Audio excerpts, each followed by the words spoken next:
I told my kids to be quiet. Sophia, be quiet. We're live. All right. So we are live. We all just shushed our children. Yes. And dogs. Woohoo! Well, that's how we started Tuesday panel about finance. First thing in order, shush your kids. Yep. Mom life at its finest. Yes.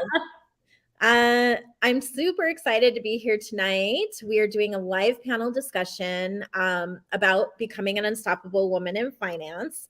And I'm joined here today with some pretty freaking incredible women. I'm here with Samantha Sheppard and Sarah Thayer, and they have a podcast called Mama Knows Money, right? Yep. And I did get to do a podcast interview, which was a ton of fun, by the way. But we want to talk to you about finance. So we're ending 2022. For some, we're ending it with a bang. For others, we're like, oh my gosh, what's happening? Where are my finances at in 2023? So I wanted to just keep reminding people about your finances, making sure you're doing your 2022 checklist, things that need to be completed before that end of the year comes. It's coming fast and it's coming furious. So I'm going to let the ladies introduce themselves, tell you a little bit about them. They're going to talk to you a little bit. We're going to just have a really good conversation and give you some pointers today. Awesome. Sarah, you want me to go first? Yeah, you go ahead. So I am very, very chatty and very outgoing, and I have never been at a loss for words, except for when my husband proposed to me and I stared at him for 10 minutes in silence. So, so I have no problem talking. So my name is Samantha Sheppard, and I'm so thankful to be here, Hannah. Thank you so much for asking us. So I never, ever, ever thought I would see myself working in the world of money. To be honest, I went to school for marketing and business. I told my dad when I graduated from college, I wanted to figure out a way to get paid to talk for a living. And I think I've done that. And I actually met my husband because when I started in the financial services industry, which totally kind of fell into my lap almost by accident, he was my trainer. So our 18th anniversary is next month. And he's like, do you know anything about money? And I'm like, I don't have enough of it. So that was kind of my starting point. So for anybody out there watching this who feels behind, I was like $50,000 in college loan debt. That's where I started in my career in the financial industry. But I think like anything else, you just have to be willing to learn, and you have to be a constant student.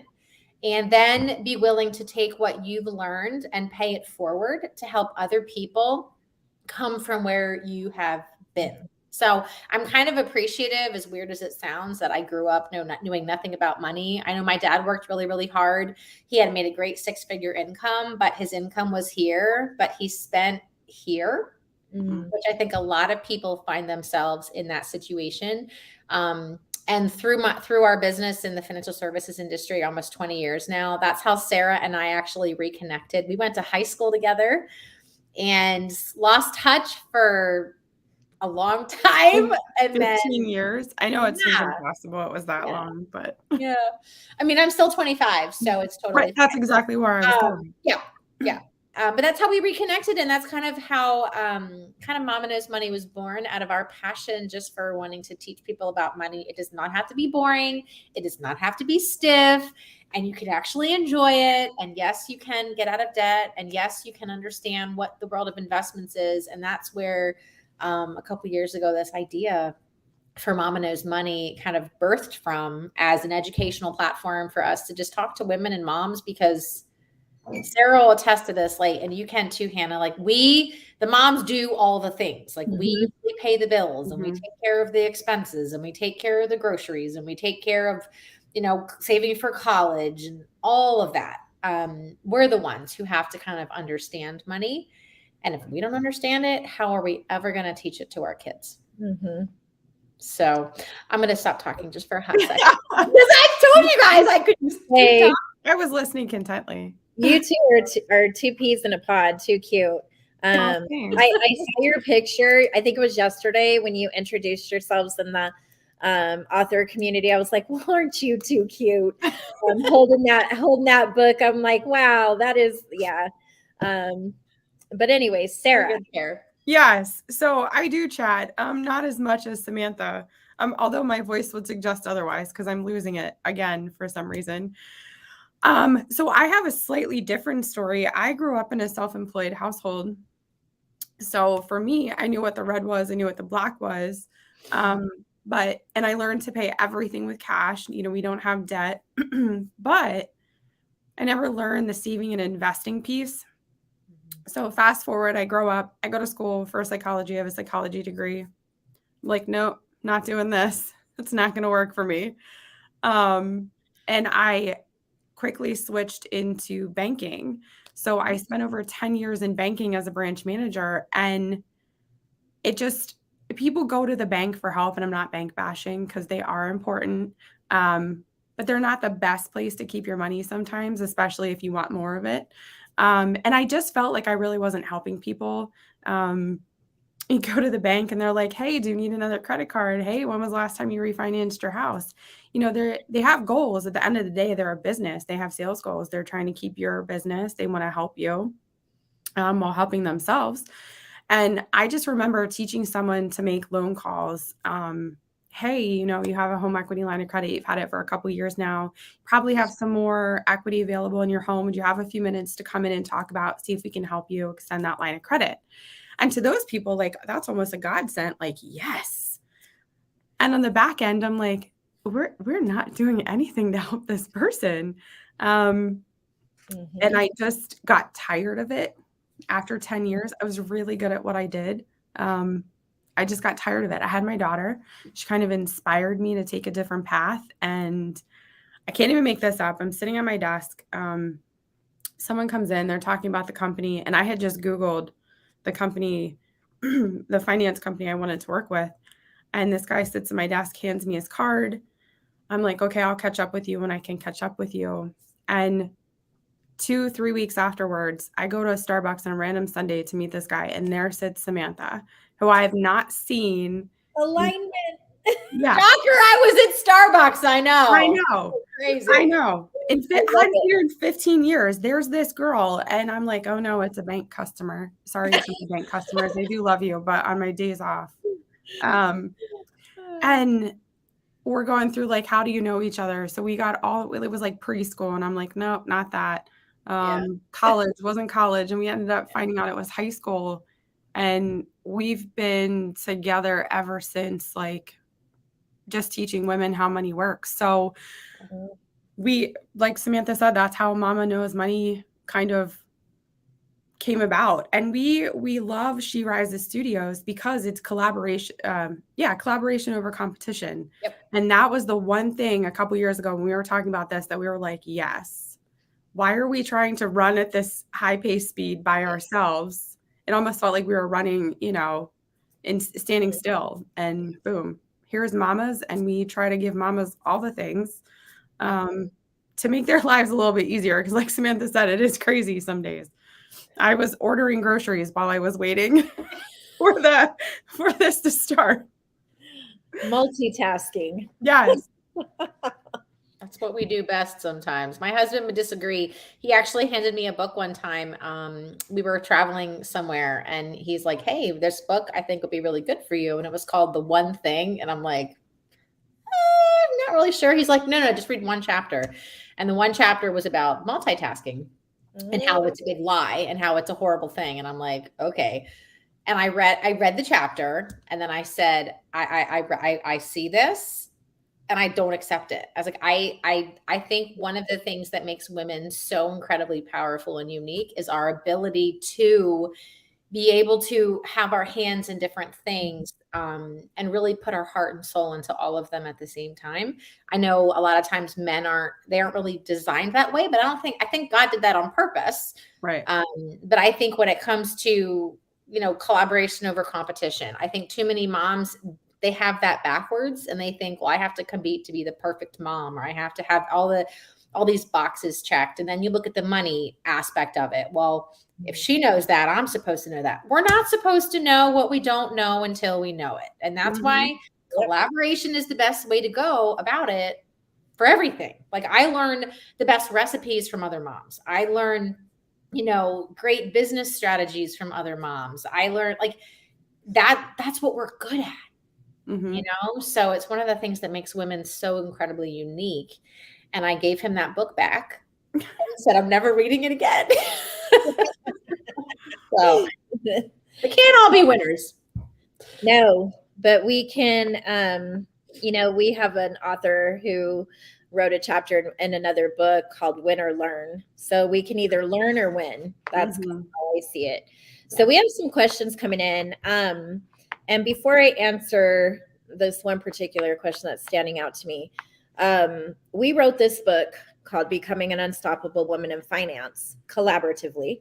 And the whole point in writing the book was really to educate women on becoming financially fit. And when we talk about money, we get funny. It's some people see it as a dirty word. Some people are like, oh, my husband does that. Oh, my wife does that. Oh, my this, oh, my that. But the reality is, one of the fundamentals of becoming financially fit and becoming an unstoppable woman in finance is understanding what it means and how money works for you instead of you working for money. I talk about a little bit about being your own money shero, in the sense of teaching women independence. Even so, I'm married, happily married. But I had a conversation with my husband a few years back, and at first he was like, I'll pay the bills, you do this. And I'm like, okay. Because I'm thinking less stress, less headache. We share everything, we share accounts, and this is leading into answering this person's question about marriage and partnership.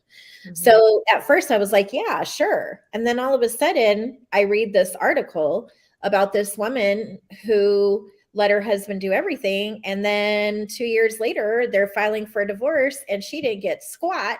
She ended up owing thousands upon thousands of dollars. And the reason why is because she had no clue if they were financially fit or if they were financially unhealthy, because she gave them the reins. So in a marriage or partnership, the best way to structure the financial piece is to both people need to see the finances, what is being spent, what is owed, creating a list of, like, my husband likes to fish. And I have to say, okay, so we're going to budget this amount for your fishing hobby. If I want to travel, he's like, okay, well, this is how much you get for travel. If we want to invest, this is how much we invest. But everything we do is transparency. And we build the plan out together. So that's really, truth be told, how it should be. Now, some ladies ask the question, do we need to have a separate bank account from our spouse? Here's my answer to that. How would you feel if your spouse did it to you and you found out, if it was a secret? That's kind of where it's at for me. So if you are going to have that account and you just want it in your name, transparency is key. Say, hey, I'm opening this account. This is what I have. In case of an emergency or something happened, this is how you execute funds, etc. But don't do anything behind your partner's back that you wouldn't want done to you. So can a woman be married and financially independent? 100%. Can she do her own money, shero? Yes, she can. Men love it when their woman is on top of the finances. Truth be told, I think they find it kind of appealing. So I'm saying, ladies who are married, get financially fit. Ladies who are single, get financially fit. Period, around the circle, every woman needs to understand what that means and how to attain it. If you're in debt, let's make a plan to get you out of debt. Let's talk. And that requires you to get honest and say, okay, so this is where I'm really at in life, but this is where I want to be. How do I get there? Everything requires a plan. Everything requires transparency, realistic goals, and a really good coach or mentor goes a long way. We all need help. We're not all experts in everything. So when we need that extra help or that extra push, or we just don't understand something, you ask the people that would know the answer to that question. So not being afraid to ask for help. Building your money dream team, your banker, your person who helps you with investments, your money coach, your money mentor, whoever that is. You need to align yourself, ladies, and understand the fundamentals of money. And if you don't, you're going to crash and burn before 2023 even starts. We still have a couple months left. You can start the year off, building it out, like really, truly hitting some goals, paying off some student debt, opening that business that you so desperately, dearly want to open, but you're afraid to take that leap. That is all in this book right here.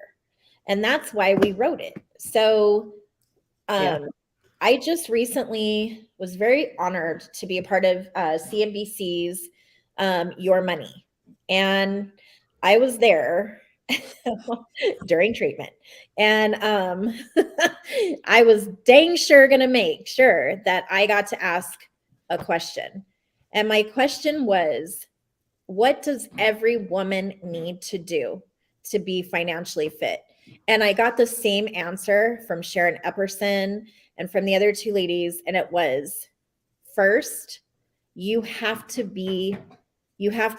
invest in yourself, your mindset, your soul set, your heart set. All of those different things matter. So if you're not healthy in the mind, in the sense of, are you open to change? Are you open to growth? Are you open to learning? Are you willing to invest in yourself first and foremost? If that is a hard no, we have an issue. So it was a clear as day question. And then the rest comes. We're on information overload for people to learn how to become financially fit. So I'm going to stop talking and I'm going to pass it over to one of you two. Well, I'll pull the sheet over or off of a lot of women's eyes, is the fact that in most relationships, one person is a spender, one person is a saver, and the spender never wants to admit they're a spender. So if you're not sure which one you are, that's probably you. And that's okay. Because when you come into a relationship, for example, I'll use my husband and I, we were brought up both in amazing families, but our financial blueprints were different. And that's something that Sarah and I talk a lot about on Mama Knows Money, is the fact that you come into a relationship, into a marriage, and you assume the other person thinks like you do, has the same experiences that you do with money, treats money the same way. And normally they're polar opposites. So, and that's something you have to, number one, acknowledge. Number two, you have to be willing to put the time and energy into meeting your spouse halfway. And number three, you have to have money dates. And I'll let Sarah talk about that in a minute. And people think we're crazy, but we actually do it, and it's kind of fun. So my husband and I, when we first got married, our money blueprints were very, very different. My parents are absolutely incredible, but my dad's the first one to admit, I was in way too much debt, and no one ever taught me how to avoid debt. So I just got credit cards and used them. And then there was stress about money. And so I brought into our marriage almost 18 years ago. I was scared about money. It scared me. There was never going to be enough. I was never going to do the right thing. I was never going to save enough. There was this scarcity mentality.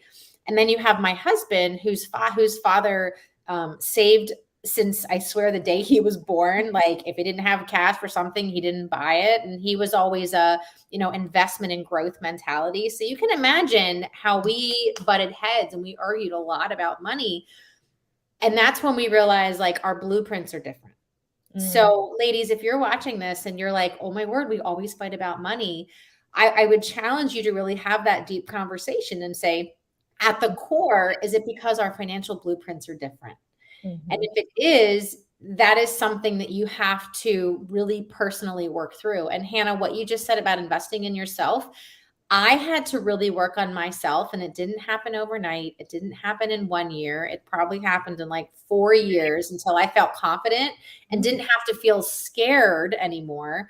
But I was reading everything I could. I was going to leadership events. I was listening to mentors. I was devouring podcasts and videos and trainings on, fixing your money mindset and how to have a growth mentality instead of a scarcity mentality, because that affects it. Mhm. And now when my husband and I talk about money, it's actually fun, and we can actually have fun conversations because we have that growth mindset. But you have to first understand, ladies, if you're not on the same page with your spouse, you have to work to get there. And that's where the money dates come in. So I'll let Sarah take that. Yeah. So we talked about this on a podcast. I think it was Marriage and Money a couple weeks ago. And for those of you working on your mindset, my chapter is called Money Mindset. So we talk, boom. There she is. Yep. So I talk a little bit about that financial blueprint and kind of how that maps out your future and how you have to break that. But money dates. So my husband and I schedule time together. Whether it's a lunch, it's a quick coffee date, sometimes it's once a week, sometimes it's every other week. And we just go through stuff together. Sometimes it's fun. Sometimes it's like when my car needs service and it has to go in for service, no one wants to have that conversation because there's always something. But then there's fun things like, hey, our daughter turns 8 in January. We always take her away on a trip. We give her an experience. And I'm like, hey, where do you want to go this time? What do you want to do? Mm-hmm. And we budget for those things and we talk about those things. So I think the first time you do this, it's going to feel awkward and you're going to feel weirded out, being like, so am I the spender or are you the spender? How much money do we have? Where is it? What do we save? Talk about all those things. But here's try to make it fun. Go somewhere, go to a coffee shop, go get a cupcake. Samantha and I love cupcakes and treats and sweets. Go get ice cream, make it super fun, have a good time, and just start having a conversation about your finances. And then it's going to do it next time and do it somewhere different. And maybe ask some different questions well, when do you want to retire? I don't know. When do you want to retire? What do we want to do when we retire? And start building those goals together and talking about what your goals are together. Are we saving enough for retirement? How do we have a mortgage still? How much is on it? If you don't know those things, you should at least have an idea, because the last thing at the end of the day that you want to think about, if one of you isn't there and the person who isn't there is the person who is controlling the money, right, you're kind of going to be stuck. So you may not have to help them pay the bills, but you should know what the bills are. Yeah. 100% agree. So I'm thinking I'm going to take Jerry, that's my husband, out on a date to Bass Pro Shop. And I'm going to say, so babe, let's talk money. And he's going to be like, what? No, it's true though. Having a money date, I think is an excellent, it does two things. One, it gets you both on the same page. Mm-hmm. And two, it's actually quite creative and another way for you to communicate. So now we're talking about finances and communication. Yeah. But what do you say to the single mom who is struggling to make ends meet, but she has this goal of really just wanting to be financially fit to where she can have an extra $50 a week in her pocket to do whatever she wants. If she wants to go get a book or get her nails done or take her kids out, whatever that looks like. What do we say to those women who are living paycheck to paycheck? What would be your best advice? Either one of you. So if it were me and we were sitting down and we were looking at this situation, I want to see what's kind of causing you to kind of feel that stress. Are we in a debt cycle where, because we're living paycheck to paycheck, we got to put groceries on a credit card and now we've racked up some debt? Is there something we can do temporarily? Maybe we work an extra part. It's never fun. We don't want to do it. I've worked 3 jobs at once. Trust me, to get out of debt. Right? Waitressing is usually the best. But is it something where you pick up a part-time job for a couple of months, you knock out that credit card debt, and in that same time you knock out that credit card debt, do we start to save a little bit at the same time? Mm-hmm. So it's not going to be great, but it's a temporary sacrifice we're making for the greater picture. And those are the things. It depends on each person's situation. But if it's because we're stuck in a debt situation, maybe if you're in a situation where you're not making enough at your job, how do we look at getting you a better paying position? We maybe have to take some night school classes for a couple of months, get a certificate, get a new skill, and we can move to a higher paying bracket. I think it's sometimes those things we just have to sit down and talk, like, what is it specifically that's got us stuck and how can we overcome it? But there's always, I think when you start to think about, which I talk about in Money Mindset, you start to think about your financial blueprint and you start to think about money as a tool and how you can use it as a tool. You can really get creative and overcome like whatever financial obstacle you're facing. Yeah. So I think it's also having a gut check with yourself is important too. I honestly do it every quarter where I'll go into our bank statement and I'll see, are there any subscriptions that I don't really use anymore that I can cut? Are there any apps that I'm paying for that I either forgot about or I'm not using anymore that I can cut? Also, if you call your cable, internet, and phone companies, we always recommend to our clients, like, call them once or twice a year and say, hey, do you have any new promotions going on? Do you have any discounts going on? Because 99% of the time they do, but they're not going to call and tell you, hey, I have a way for you to pay less money. I just saved $200 a year with one of my utility bills because I called and asked. Yeah. Shop your home and auto. And home and auto insurance is another one. So a lot of times, you have to just reevaluate and take 30 minutes once a quarter and just make a few phone calls and ask the question. If they say no, then the answer is no. But more likely than not, that's a really great way to free up money quickly in your budget. And that's a big thing around the holidays. People are like, well, how can I save an extra $200? Well, cancel some subscriptions, cancel some apps, call and ask for lower rates on your home and auto insurance, your internet company, except, fill in the blank. So those are real quick ways that you can free up money too. And speaking of Christmas, a lot of people go into this crazy mode of, between me and my husband, there's 8 kids and 6 grandkids and moms and dads and sisters and brothers. And I am definitely not one of those who wants to go into debt just for Christmas presents. Yeah. So I have one of my daughters made a really great suggestion saying, hey, I'm making a lot of Christmas gifts this year. Instead of going out and spending thousands of dollars on gifts for people, you can make something just as special or more special than actually going into a department store and buying some, I call it hoity-toity fragrances. Like what she told me she's making, I was like, oh, and it's something that I'm going to cherish. So I don't want people to go and think, especially right now, because we are gearing up for holiday season, things that you want to invest in during this time is yourself. Right. And what your 2023 roadmap is going to look like financially. So don't go and add more stress and start spending a ton of money on Christmas gifts when truthfully, you don't have it. And even if you do have it, there's better ways to invest your money, for sure. So what do we say to the woman who is wanting to start that business? Like they're just like their toes in the sand, and then they put it in the water, they take it back out and they're like, I have no capital. I don't have this. I don't have that. But I want to open a business. I want to be debt free. What do we say to her? Well, it's funny you say that. I'm actually working with a friend of mine, not really working, but we're just talking. And she is an amazing chef. I am not. And one of the things that we're doing is we're basically kind of exchanging talents, where she's coming over to my house and is teaching me how to cook, which is great.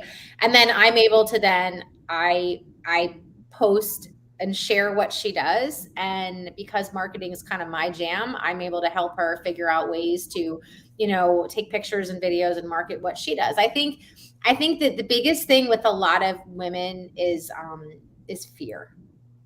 Is we are so scared to start because we're already scared to fail when we haven't even tried. And the bottom line is there's never going to be a perfect balance between mom life and business. It's just never going to happen. Number 2, there's never a perfect time except right now. And you don't really need capital to get started right now to get word of mouth out there. You know, one of the basic things I learned in all of my college advertising and marketing classes was the number one way to start and grow a business is reputation and word of mouth. So you know what? People have social media pages. Just share what you like, share what you're thinking, get kind of momentum, share with people what your passion is and what your business is going to be, and get the ball rolling, because it's amazing the relationships that you're going to make, that you can work together by collaborating with other people to really help you get your business started. And the next thing you know, you're going to realize it's there, and you don't even realize you started and try, but it just happens. So that's, I think, the first thing is you just have to start. Don't overthink it. And don't let anyone else give you permission to do it. Give yourself permission. I had a client a couple weeks ago who has, I think Samantha, I was telling you about this, or someone else, but she knits and she makes these incredible hats and bags and blankets. And then she's even more gifted, where she will go to a store and buy a sweater and unravel it and remake something out of this sweater. Mm-hmm. And so we're sitting down, we're meeting, we're reviewing finances, and I'm like, you need to do this as a business. Like you need to do this. And she's like, well, I don't know. And I'm like, no, you need to do this. And she was like, I've been toying around with it. And she showed me this inventory and these hats. I'm like, nope, you got to do this. And I think she was waiting for someone to validate her. Mm-hmm. Because next time we met 2 weeks later, she had an LLC. She was working on an Etsy shop. She had a business name. She was creating inventory like crazy. But don't let someone else give you permission to do it. Give yourself permission, because you can. And if you have a dream and a vision, you will do it. Right.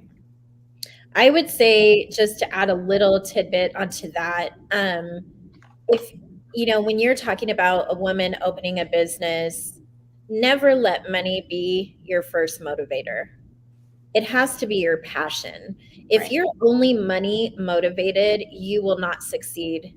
You can try again, and you just won't. You really do have to put tender, loving care in your business and into your clients, because it's experiential. If they're not feeling that you're vested in them as an individual, and that you only are looking at them as a dollar sign, your business will not thrive. And Right. that is just across the board. And I deal with people like that on a day-to-day, who the first thing is, well, what am I going to make? Well, how much is in it for me? And I'm like, well, that's your problem. That's why the reason that you're asking me that question is the very problem. So my thing to women who want to open a business is, hone in on your passion, hone in on your niche. You don't need a capital. When we opened She Rises, we opened with nothing at all. We are still debt free. We do not have loans out. We fully operate, and will continue to do so debt free. And that was something that we had that money conversation, and we said, we will not open this with a loan. We will not get into debt, and we will not struggle, because the very message that we are trying to share to women, we must practice what we preach. Mm-hmm. And so we have continued to do that. Now, neither one of us were brainiacs in finance. Adriana is extremely intelligent, and her thing is all things tech and more. She's so talented, but neither one of us truly had like this hardcore finance background. We just knew what it meant to not be broke. Mm-hmm. And we also knew that we couldn't buy a jet for She Rises on day one. So we set realistic goals, and we every time we hit a goal, we'd high five each other, whatever, and then we'd set another realistic goal. And this financial blueprint is something that we stick to, and we also refresh it very often. Like if something's not working, doesn't mean you give up and you say, well, that didn't work, so I think I'll close my doors. No, it just means you're not changing the goal, you're changing the plan of how to reach the goal. Right. But you have to 100% be driven by your why, not so much your how. And the money and everything else follows. But if you're driven solely by money only, I'm sorry. I'm just being real with you. It just won't happen. So I have another question for Sarah. Sarah, when you are dealing with women and money, what is a question that you are most asked about finance? It actually comes down to kind of what, like investing, like can they do it? What are their options? And sometimes we all get kind of stuck in this mentality that we have 401ks and that's it. And that's one of the biggest questions I get asked is how can I save? How can I invest? There's so many more ways outside of a 401k, especially when you're a business owner. You have a lot more options. And that's kind of the biggest thing. And then the next question is, well, how much should I be saving? And am I on track? It kind of opens up this whole portal and whole wormhole of that we go down. But it's really, how can I invest? And people sometimes do a great job saving and they save in the bank. And again, not bank bashing, but that's an emergency fund. That's where you keep things when things like the water heater breaks, your car needs something. Anything above and beyond that, you got to bypass that middleman and go straight to the source. And you want to be in something that's going to get you a better rate of return. And people don't realize those kind of things are available. So that's usually one of the first things I get calls about is my friend says she saves with you and she has this stuff set up and you help her save. How do I do that? So many women have so many questions. So we should definitely keep this conversation going, and talk about, let's answer some of the questions as they come in over the replay and just in general. I'm putting this out there, for women who have questions about investing, about a financial blueprint, anything that has to do with becoming financially fit. I don't want to say the word debt free because I don't know. To me, it's kind of a slippery slope when you say, well, I want to be debt free. I mean, we all want to be debt free, but I prefer to say I want to be financially fit. So I hope that this panel and the other discussions that we're going to have, women will speak out and ask some questions on what does it mean to become financially fit? How can I improve my 2023? There's the grandmothers out there who are widows who are just learning what finance is. There's the stay-at-home mom that wants to have her own source of income, so to speak. There's the woman who should stop buying Starbucks and start investing in stock and property, real estate, whatever that looks like. But there's so many different questions that come around women in finance. And here's my thing. I went to the stock exchange in New York City and I was like, okay, here I am on the stock exchange floor doing interviews, right? And I'm looking at the room and I'm like really analyzing. And I'm like, I'm one of the few, there were three women, my public relations woman, the woman who interviewed me, and myself. Mm-hmm. That's crap. That's all I'm going to say. Women need to start creating ways to become financially fit. And in addition to that, women need to step up and start leading other women to do the same. And that should be a movement in itself. Becoming an unstoppable woman in finance is for all women, no matter what, because we all need to have that emergency fund. We all want to invest. We all want to travel. We all want to spoil our kids and our grandkids and our best friends and our dogs and this and that. But in order to do that and live comfortably, you have to know where you are right now. Mm-hmm. You have to get educated. And it's a continuing thing. I get asked all the time, Well, how much does it cost to write a book? Or, well, how much did you have to pay to start your podcast? Well, how much do you make a year? Well, how did you do that? What kind of college degree do you have?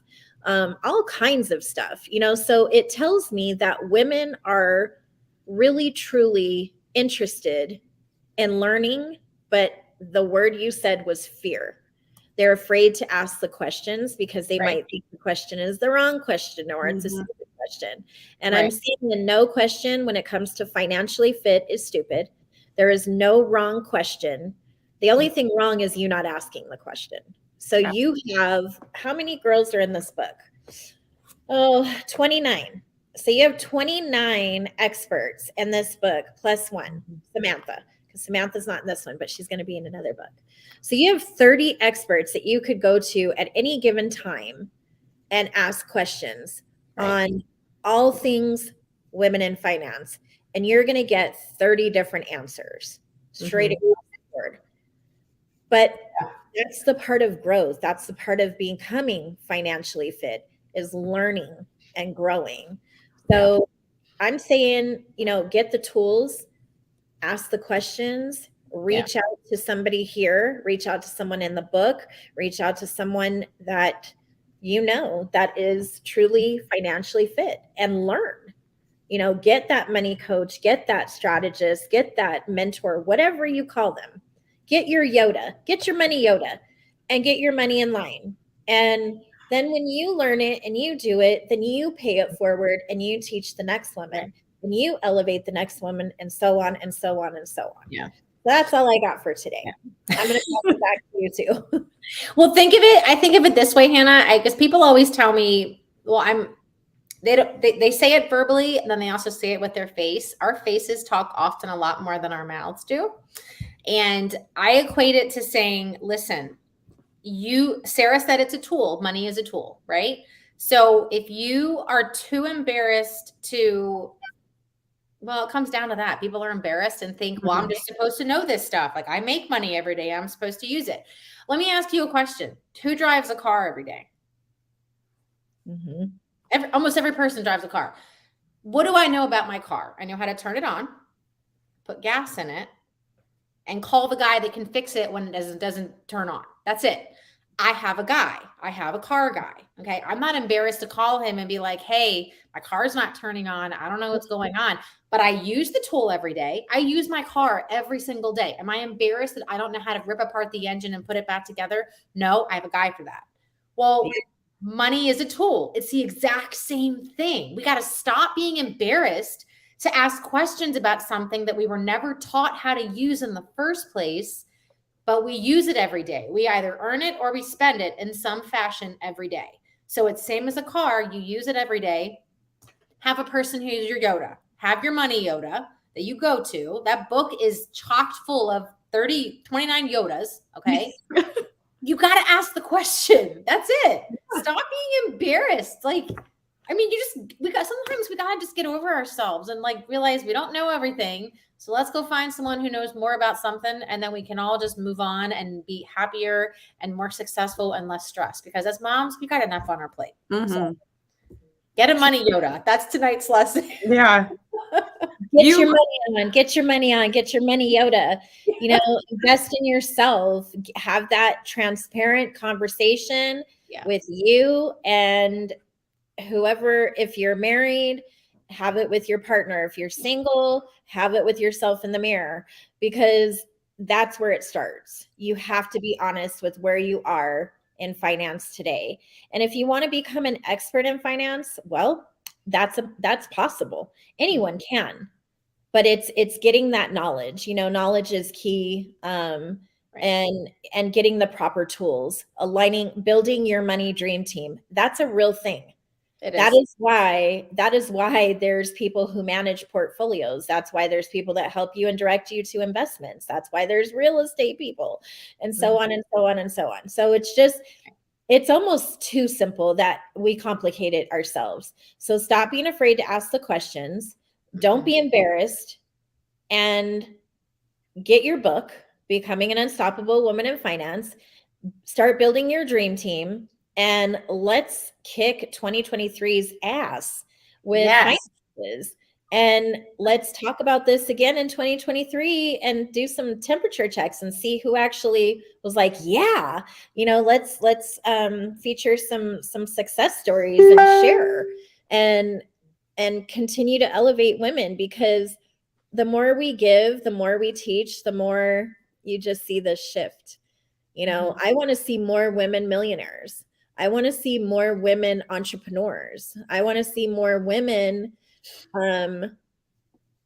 educate, like opening up education systems, just all kinds of things. It's all on my vision board. But yeah, having a vision board, that's important too. Having a money vision board is very imperative. So I want to say thank you, ladies, both of you, for joining me. We definitely went over time, but it doesn't surprise me. Thank you so much for having us on. This was awesome. Yes, thank you. We'll definitely have to have a part 2 to this. Please check out Samantha Sheppard and Sarah Thayer. They have an incredible podcast called Mama Knows Money. Super awesome women. Grab the book. It's on Amazon, Becoming an Unstoppable Woman in Finance.